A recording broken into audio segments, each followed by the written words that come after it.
کہ وہ اپنے خیالات کا اظہار کریں. بس جی آئی نو. جی آپ کا مائک آ رہا ہے. شکریہ.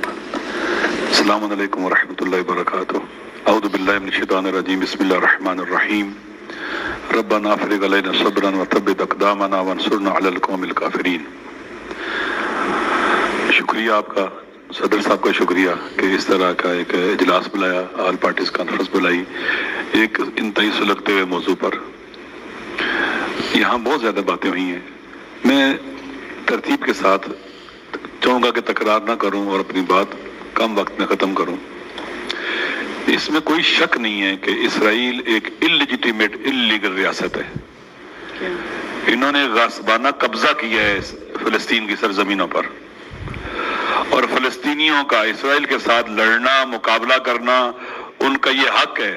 یونائٹڈ نیشن کے قوانین کے مطابق بھی، قرآن کے مطابق بھی، اور دنیا کے اندر جو رائج قوانین ہے کہ آپ کے گھر پر کوئی قبضہ کر لے تو اس قبضے کو چھڑوانا آپ کا حق ہے.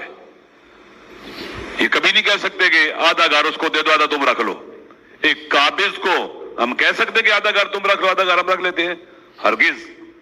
ہمیں فلسطینی مظلوم ہیں، اور قرآن یہ کہتا ہے وما لکم، ہم مسلمان ہیں، پاکستانی ہیں، حاکمیت اعلیٰ اللہ کی قائل ہیں، قرآن و سنت کے مطابق قوانین بنانے کے پابند ہیں، سپریمیسی ہے ان کو.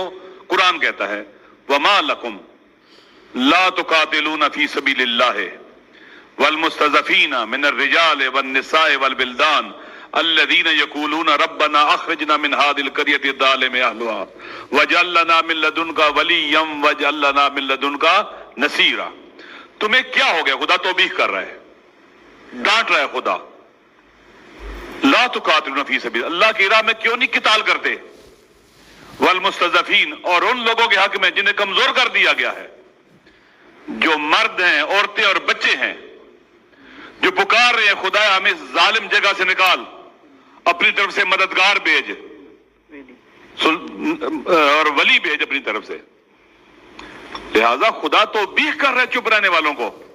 آپ نہیں کہہ رہا کہ مذاکرات کیوں نہیں کرتے، نہیں کہہ رہا کہ آپ ڈپلومیسی کیوں نہیں کرتے، کہا ہے قتال کیوں نہیں کرتے ان مظلوموں کے حق میں. اور خدا کی طرف سے عذاب نازل ہوگا ان پر جو ان مظلوموں کے حق میں فریاد نہ بلند کرے، اٹھے نہیں اور قتال کے لیے نہ جائیں. یہ قرآن ہے. اگر ہم خدا کی ہدایت سے دور ہو جائیں گے تو گمراہ ہو جائیں گے.